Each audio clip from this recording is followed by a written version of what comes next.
Deaf dog runs towards 7-year-old girl in the witness box inside a courtroom for an unbelievable reason.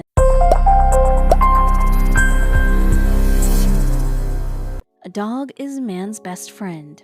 Someone anonymous correctly stated the phrase, "No matter how bad your mood is, by seeing a glimpse of your dog, you tend to forget all your worries and head on to have a walk or play session with your dog." Dogs are the creatures that would turn our gloomy days into sunny, and they do not understand lies that their masters tell them. Dogs are the epitome of loyalty and love.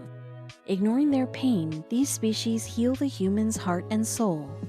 Carl, a dog with special powers, made something happen that restored faith in humanity. Joanne Hart Rittenhouse, a dog trainer, while choosing a dog to train, was mesmerized on seeing a dog crawling amongst 5 others. She found the little creature more attractive than any other, so she asked the authorities to bring the cute little puppy to her. With his twinkling big eyes and shivering body, the puppy was brought to Joanne. In the very first meeting, Joanne decided to adopt that puppy.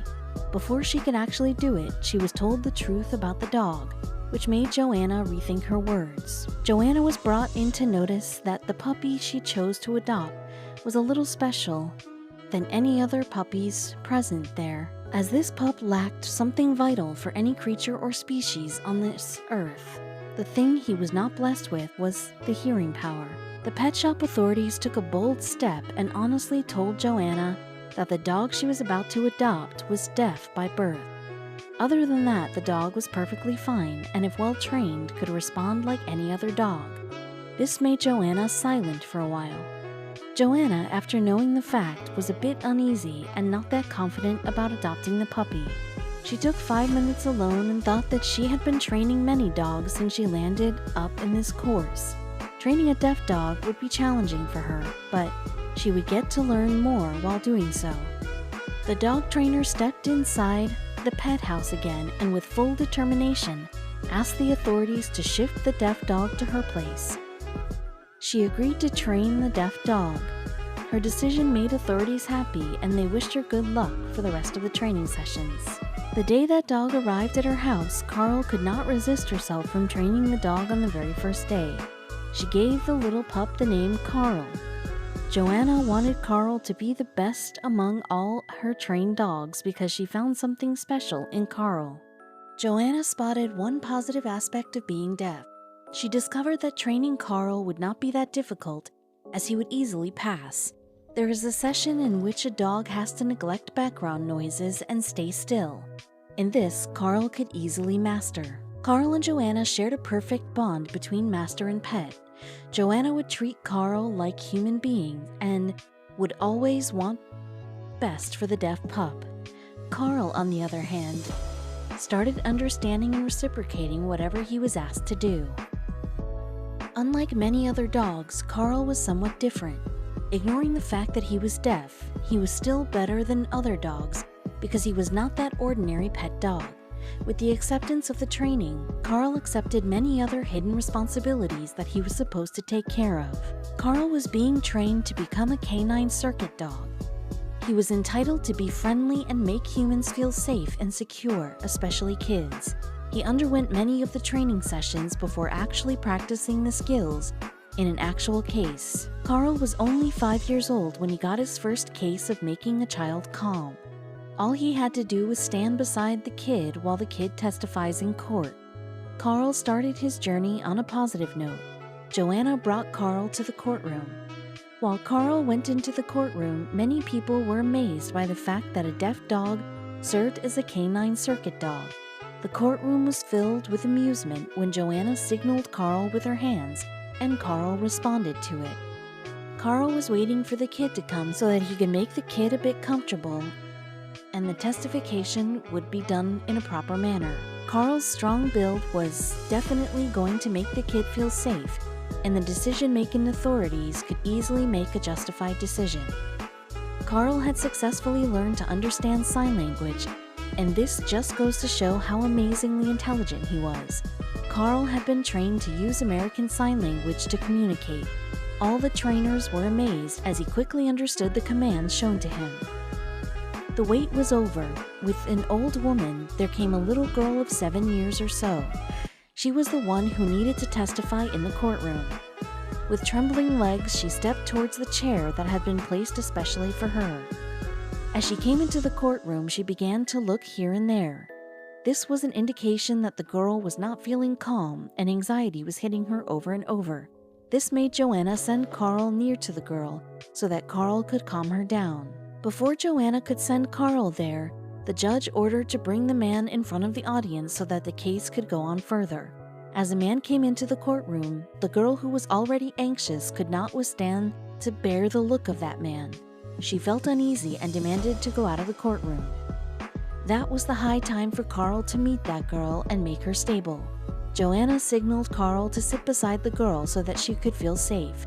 As soon as Carl walked in, there was a flickering change in the expression of the girl. She was a little less nervous, which made Joanna relax. Sitting in a serious courtroom would make the girl more apprehensive. Therefore, Carl tried to bring the situation under control. He started by shaking hands, actually paws, with the girl. The girl smiled and forgot at the moment that she was in front of her assaulter. After confirming that the girl was all right, the courtroom began with further process. The lawyers began to present their points and started with their justifications. While the arguments were getting flamed, the little one grew a little conscious, and that frightened look could be visibly seen. The man who was accused of molesting the kid started speaking. He had direct eye contact with the girl child. It seemed as if he was asking the kid to say nothing regarding the case. The already scared child lowered her neck and started crying loudly. The girl cried loudly, which made the lawyers and judges worried. The audience thought that they would not get to hear the decision and court would be adjourned. The girl requested lawyers to send her home so that she could be safe with her parents. When everyone present in the room was under the impression that the court was adjourned, the accused man smirked and gave a sinister look to the girl. The girl stopped in and closed her eyes so that she could escape that evil look. While her eyes were closed, she felt a comforting paw patting her hand. The girl opened her eyes and saw Carl patting her hand with his loving paw. She had no idea how to react in that situation. All she did was analyze the situation and overcome her fears. She saw Carl standing by her side when everyone lost their hopes. She looked here and there and decided on something. The girl had no way to go back, and she could not live with that fear anymore. She decided that she would speak out the truth, and this way she could punish her assaulter. She looked into the eyes of Carl and gathered all her courage to speak for herself. After gathering all her courage, she stood up and sought the attention of the people sitting there. On being asked a series of questions, she started with her testification. All she said was valid and matching the storyline. She provided every detail in front of the court. After having done with the testification, she straight away went to Carl and hugged him tightly. She could not gather that much of strength all alone.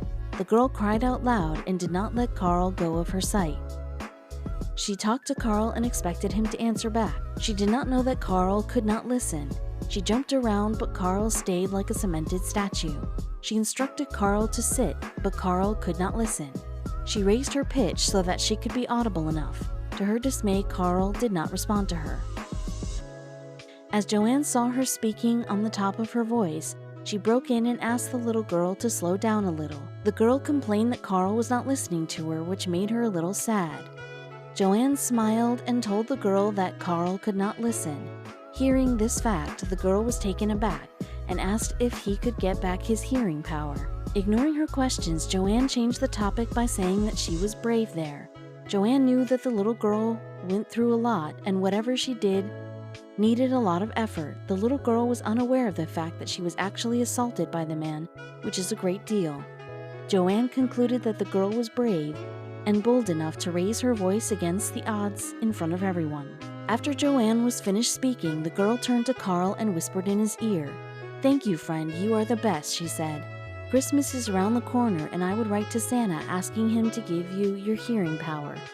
The whisper was clearly audible, and Joanna could not help shedding her tears after hearing whatever the little girl said. The accused was proven guilty in front of the court.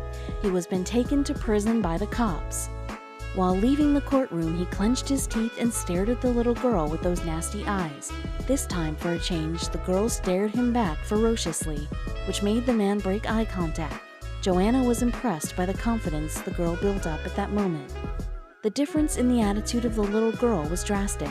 Joanna knew that all the confidence she gained was all because of Carl.